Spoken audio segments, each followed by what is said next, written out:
So recently, ColdCard announced that all of their wallets are vulnerable to an attack that resulted in at least 500 users losing a combined 594 Bitcoin, worth roughly $38 million.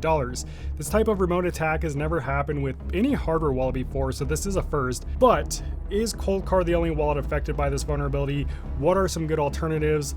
Also, we learned there's one security feature your hardware wallet needs to have that you should start using moving forward. So I'm also going to share what that feature is and show you exactly how to use it in this video. So let's talk about some other wallet brands first. Popular hardware wallets including Trezor, Tangem, and Keystone have already released statements explaining how their devices randomly generate seed phrases, confirming that they aren't affected by this specific vulnerability. Almost every hardware wallet has the proper hardware to generate a truly random seed phrase. The reason this attack is specific to ColdCard is because a mistake in its firmware essentially bypassed the hardware that was supposed to generate the random seed phrase, and this resulted in seed phrases that weren't truly random, which made them easier for attackers to guess and allowed them to drain at least 500 wallets. Something else worth noting is that ColdCard doesn't request independent third-party security audits for their wallets because their code is open source. Instead, they rely on the community and security researchers to review it themselves. If they had also used independent audits, maybe this issue wouldn't have gone unnoticed for over 5 years, and that's why there are pros and cons to open source wallets. Since all of the code is publicly available, anyone can review it and find vulnerabilities, which over time can help make a wallet more secure. But as we've seen with ColdCard, bad actors can also find and exploit those same vulnerabilities before anyone else. Which leads me to my next point. People who tell you open source wallets and Bitcoin only wallets are automatically more secure than the rest are mistaken. There are clear benefits to open source code, but it's not the only thing that determines how secure a wallet is. And don't even get me started on the whole Bitcoin only wallet debate. Bitcoin only wallets is just a marketing angle. It doesn't automatically mean a wallet is more secure. That said, wallets that aren't 100% open source, like Ledger, which is actually 95% open source, and Tangem, whose app is open source but their firmware is closed source, they use independent third-party auditors to help find and fix vulnerabilities. Again, this isn't a foolproof way to catch every issue, but it does add another layer of security review. Now, whether you decide to keep using ColdCard or not is completely up to you. You absolutely still can. You can just update the firmware, create a new seed phrase, move your crypto to that new seed phrase wallet and continue using your ColdCard, or you can move to something else. And let me be very clear, no hardware wallet is perfect. I mean, shoot, crypto isn't even perfect. Every piece of technology has vulnerabilities, but the goal of any security company should be to reduce the blast zone if and when something does go wrong, and ColdCard seems to have failed to do that, considering how much Bitcoin has been lost so far. Everything is secure until it isn't. That's true for hardware wallets, that's true for crypto exchanges, and even blockchain networks. And the reality is, at the end of the day, you always have to trust something or someone. If it's not a hardware wallet company, it's an exchange. If it's not an exchange, it's the actual blockchain network that your crypto lives on.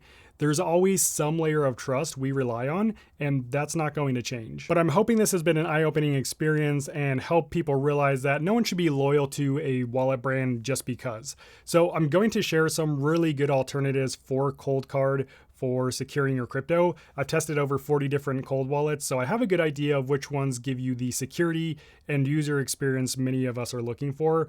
But before I share those alternatives, it's important we talk about the one feature your wallet should have to help increase security moving forward and how to use that feature.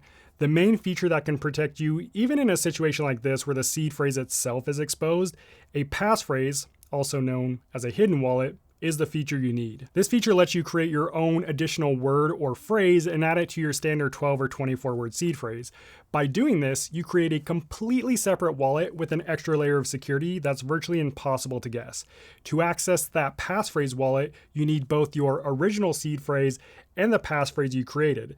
That's why this feature can greatly improve security without adding too much additional complexity compared to something like multi-sig, which I wouldn't recommend to most people. The passphrase feature is pretty easy to use, and most hardware wallets today already have it built in, and I'll show you exactly how to use it later in this video and just how easy it is to set up. And the cool thing is there's no limit to how many passphrases you can create with your wallet. You can create an unlimited number of passphrases. Okay, so here are 3 different cold wallets I think ColdCard users and really anyone looking for a secure cold wallet are going to enjoy. I'm not going to go super in depth here because I already have videos breaking down each one of these wallets, which you can find in the description of this video. But I do want to go over some key differences to help make your decision a little easier. My top recommendation as a ColdCard alternative would be Trezor, mainly because they have a solid reputation in the Bitcoin community. They literally invented the hardware wallet, and they pretty much created the seed phrase standard that we all use today. Plus, if you're still stuck on the I need a Bitcoin-only wallet mindset, Trezor offers Bitcoin-only versions of their wallets. That said, the Trezor Safe 7, which is their newest wallet, is one of my favorite wallets overall, and definitely my favorite Trezor wallet. It's fully wireless, so you can set it up and use it with both your phone and your computer. It also has the passphrase feature, which I'm going to show you how to set up and use here in a bit. And it generates a truly random seed phrase. It also supports Slip39, which lets you split your wallet back up into multiple parts that can be required together to recover the wallet, if that's something you want to use. And right now you can get 20% off any Trezor wallet using my link in the description. Okay, this next alternative I'm going to recommend is a massive upgrade in usability, especially if you're coming from ColdCard or really any cold wallet, and that's Tangem. Now before, I probably wouldn't have recommended Tangem to Bitcoin maxis because it didn't support multiple Bitcoin receiving addresses, but now it does, so it's a really solid choice for Bitcoin storage, and it's just a card, there's no battery, it works with your phone, and it's actually fun and easy to use.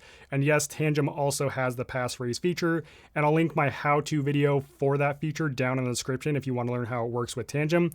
Tangem also generates a truly random seed phrase, and right now you can get 20% off plus free Bitcoin when you order one using the link in the description. And the last alternative I recommend before I show you how to use the passphrase feature is the Ledger Nano Gen 5. This is Ledger's newest wallet. Ledger has mixed opinions like every wallet, but I've been using them for the past 6 years to secure my crypto. I haven't had any issues with security. And the Gen 5, it's their entry-level touchscreen wallet. It works with both your phone and computer.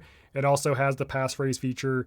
And even though Ledger doesn't offer a Bitcoin-only wallet, if you just install the Bitcoin app on the device, it's basically the same thing. Ledger is also giving away free Bitcoin when you buy one of their wallets using the link in the description. That's kind of one of the pros. Unfortunately, when something like this happens with ColdCard, a lot of these wallets start having sales, so you get to take advantage of that. So I truly believe any of those 3 wallets are a great alternative to ColdCard, and just in general, those are some of my top wallet picks. But now I want to show you how to use the passphrase feature using the Trezor Safe 7 as an example, and it's actually really easy. You can do this on your phone or computer, but for this example, I'll be using my phone. It works basically the same either way. So to do that, just tap the menu up here. Then you can see we have standard wallet, but we want to select the open passphrase option. If you want to learn more about how the passphrase feature works, you can learn more here. Now we have 2 options for entering our passphrase. You can enter it here on your phone screen or on the Trezor device. Since we have the option, it's going to be better to enter it on your Trezor device. So we'll go ahead and do that. Obviously you want to make this, secure, random, robust. So for this video, I'm going to do an extremely secure password here. And you can use a combination of numbers, letters, digits, or symbols rather, whatever it may be. I'm going to keep it really short. We'll just go pass. That looks good. Checking Passphrase wallet for balances and transactions. Now, when you set up a Passphrase wallet, you're essentially creating a completely different wallet with its own set of private keys and receiving addresses, and that's why a lot of people choose to use this. So let's go ahead and select Yes, Open. We weren't expecting any funds in this wallet because this is a new Passphrase wallet. So we're going to go ahead and open it. Make sure to write down your passphrase because anytime you want to enter or access your passphrase wallet, you need the seed phrase and the passphrase combo. So let's just say we wrote that down. Confirm your empty passphrase wallet. I'll confirm it here on my device again. So we'll go P and A S. Okay. And as you can see, we are now in passphrase wallet number 1. So The passphrase wallet set up, we now have different receiving addresses for this wallet. Now to switch between your passphrase wallet and your standard wallet, you just go back up to the menu and you can just go here, standard wallet. And it really is that easy. Now, of course, if you're trying to keep your passphrase wallet, more of a secret or hidden, you can just come over here to eject wallets. And then you would just tap, eject the passphrase wallet. That way only your standard wallet is displayed. Also, you can add as many passphrases as you want. So if you want to set up a completely new passphrase, you would just go through that same process again. And this allows you to essentially manage as many different seed phrases in your Safe 7 as you want. So it's super convenient, extremely secure, a great option. And I really like the interface that Trezor provides for the hidden wallet option. That said, if you want to see even more ColdCard alternatives, I ranked 40 of the cold wallets that I own personally on a tier list from D to S in this next video. I'll meet you over there. God bless. Peace out.